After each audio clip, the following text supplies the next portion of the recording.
Hey everybody, and welcome back to the channel Amy Reads Books. I'm going to be doing a little bit different of a book review today because I'm going to be talking about a lesser known book by a debut author.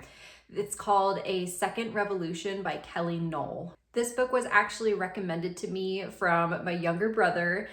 This is a book that centers around a motocross family. My brother is huge into motocross and actually has his own YouTube channel, which I will link down in the description if you are also interested in that and want to check it out.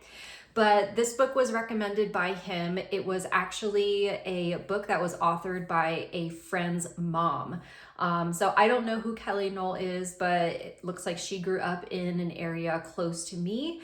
And of course, I want to support a local author from where I grew up, and especially one who's a debut author. So stay tuned to hear about this book and my overall rating. So A Second Revolution by Kelly Noll was published in July of 2024. It is 319 pages long, and it has a 4.4 out of 5-star rating on Goodreads. It has 11 ratings and 7 reviews. I'm going to read to you the synopsis of the book. A motocross family is caught up in a dystopian Second American Revolutionary War.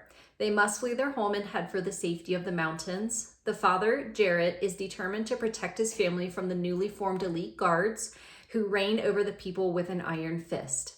Danger awaits them along the way as they search for safety and peace. When they finally reach the remote motocross track, they find kindred spirits among the others who have fled. Will they finally be safe, or will the horrors of a modern-day war follow them? This is the tale of an American father who, just like any human father around the world, would do anything to protect his family. So when I talk about rating this book, I'm going to be rating it on my 3 categories of readability, predictability, and accessibility.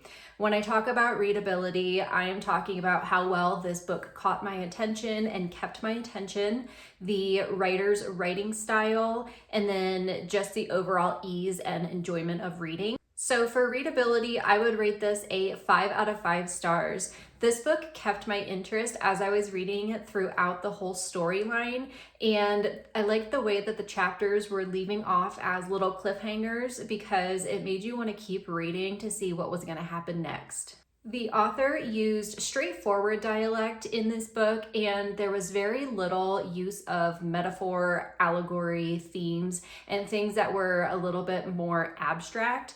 I did appreciate how this was a more straightforward story. It had a casual tone, and the characters' interactions felt normal, genuine, and natural. I mentioned how the ending of the chapters were leaving you on little cliffhangers. What I also liked regarding the chapters was they had titles to the chapters rather than just chapter numbers. So I felt like reading the chapter title gave me a little clue into what was going to happen and also piqued my interest so that I wanted to keep reading to see what was going to happen next. And I like the emphasis on family and friends as well. So moving into my next category of predictability, I define this as really how predictable the storyline is. So what that means is the higher the rating, that means it was less predictable, and then the lower rating, it means it was more predictable. The way that I rate that is because I do enjoy a less predictable type of book, which is why I lend that to a higher rating. So for this book, A Second Revolution, I would rate predictability a 3.5 out of 5 stars. Like I said earlier, with this book being very straightforward, to its downfall, there was very little that left me guessing or came as a surprise to me as I was reading through.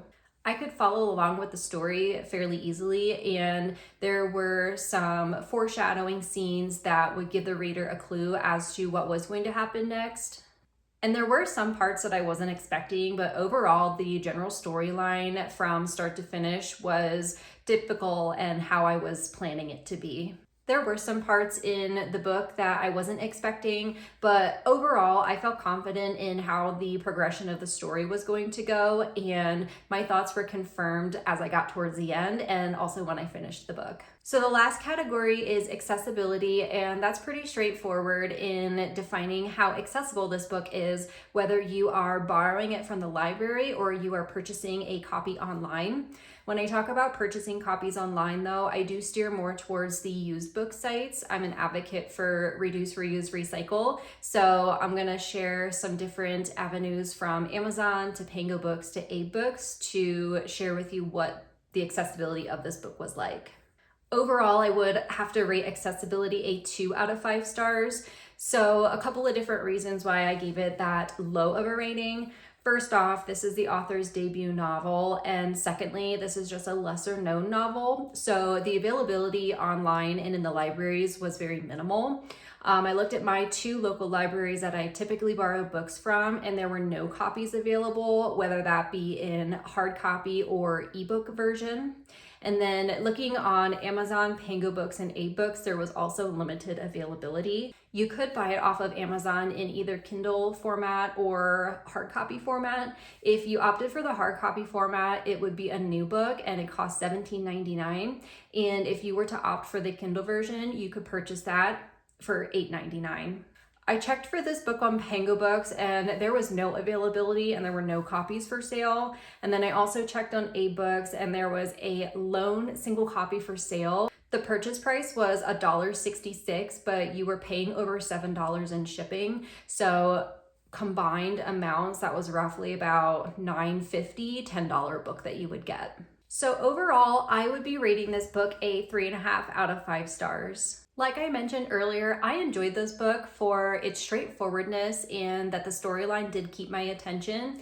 It is your typical dystopian novel, but what I did appreciate about this was the motocross spin on it. I felt like that made this storyline a little bit more original than what you see in any of those other apocalyptic type of dystopian novels.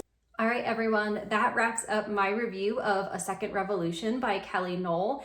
Definitely give this book a try, check it out, and let me know what you think if you've also seen, heard about, or even read this book. Thanks, see you in the next video.